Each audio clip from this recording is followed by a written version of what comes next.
I want to start out really quick by saying that this video by no means is trying to undermine Ryan Blaney being the champion. He was the champion in the playoff format that everybody knew was going to be used going in and is a legitimate champion. Now, let's get to it. I want to talk about the winner under every NASCAR format, or at least every format for the most part. A lot of them really mix together in the early days and can be put all into one category. So let's get into it. First off is the chase grid that was used from 2014 to 2016. This one again goes to Ryan Blaney. The difference here is no stage points and no playoff points, and it does make a difference of who gets eliminated per round, as the regular season really doesn't have as much influence past the first three races. In the first round, Bubba, Harvick, McDowell, and Truex all get eliminated right off the bat, while Logano and Stenhouse make it through the first round. Second round sees Keselowski, Larson, Busch, and Stenhouse eliminated, and Reddick, Hamlin, Buescher, and Chastain are the ones taken out in the round of 8, meaning the final four is Ryan Blaney, William Byron, Joey Logano, and Christopher Bell. This would honestly have the same result, just probably with a little bit less drama on that final restart, as Blaney made it past Byron pretty quickly. But still, even in this, Blaney is your champion now for the past decade of point systems. Now we go to the wildcard chase, used from 2011 to 2013. Again, no stage points, and there will be none from this point onwards, as well as not as many eliminations per se. William Byron is the winner in this one, and Ryan Blaney, the champion of the playoff and chase grid systems, misses the playoffs altogether in this one. It would have been a good fight for the championship between the 24 and the 20, but would have been anticlimactic as Bell would have had his issue at Phoenix, meaning Byron would get a pretty easy championship victory in this points format. Then there's a 12-man chase used in 2007 all the way to 2010. This is the only pre-elimination style chase that Ryan Blaney would have made, as he would have been the 12th man in. And he would have done all right, getting a top 5 points finish, but he would not have been the champion in this system. Again, this goes to William Byron, who in this chase would have his most dominant championship win out of any points format used whatsoever.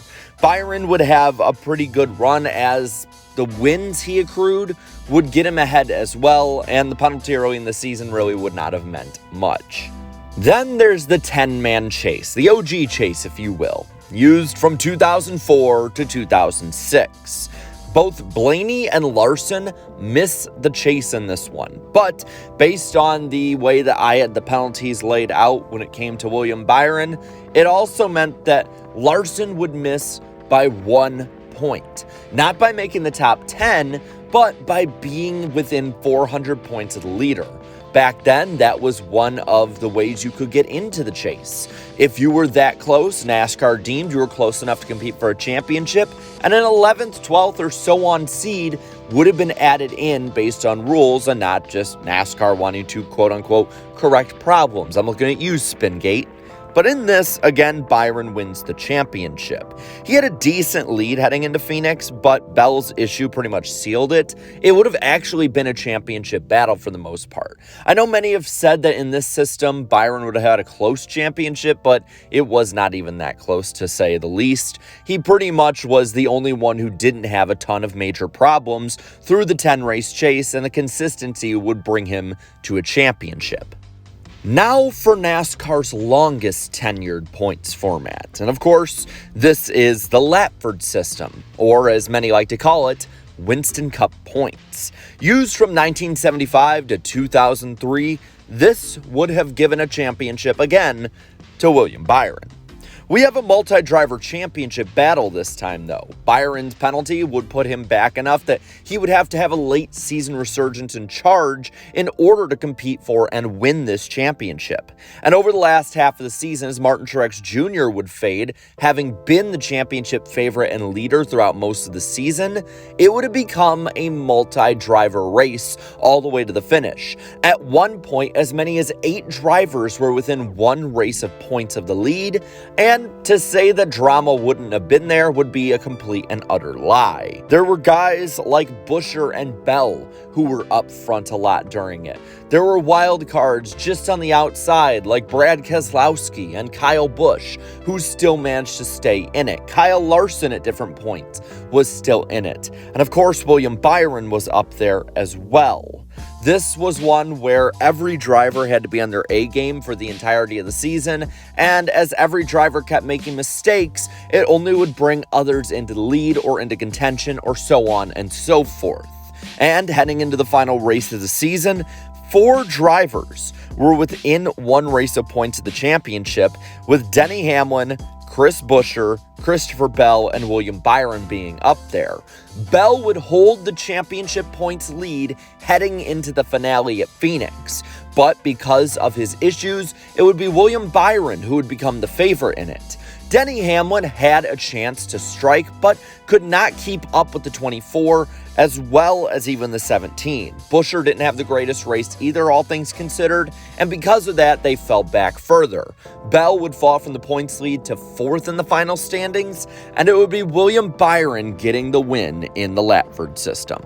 Now, in the pre-modern era, there were, of course, full season points formats, but they weren't the same as the Latford system. And it's honestly really difficult to go in depth with all of them, but I'll give you at least the summary of it, the Spark Notes version, if you will. For some of them, there was a monetary system.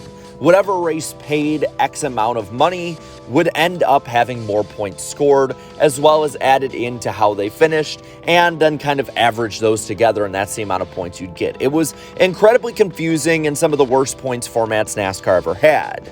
Others would see that the places were separated by 2 points from 1st to 50th. First getting 100, 2 points down from so on from there and there and there, and the next year had 125 points of the leader. Again, pointlessly complicated when you add into the fact that they added points in for the amount of laps completed in races, with tracks over 2 miles, for instance, getting 1.5 points a lap, and tracks a half mile or smaller getting 1/4 of a point a lap. Again, needlessly confusing, but it highlighted at the time what was important: who could actually last the race and finish up front. And with the monetary ones, it was really whatever ones paid out the most meant the most with points. I get where they were looking at with it, but in the modern scope, it doesn't make any sense. With it, though, I was looking back, went through them with a few of the guys up front in the points, and again, William Byron gets pretty much all of these.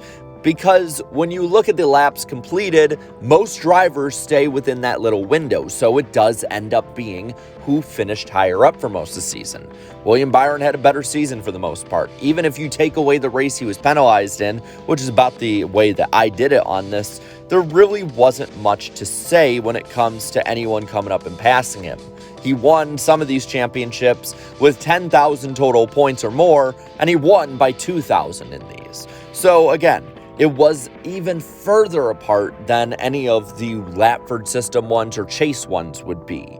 Now lastly, I'll give you a bonus format that's never been used in NASCAR, but I want to highlight a commenter when I put the Winston Cup points up by the name of Noah Coleman, who puts up the Mario Kart 8 points format. And in this one, William Byron wins again. He gets the gold with 213 points, Denny Hamlin gets the silver with 187, and Kyle Larson gets the bronze with 175.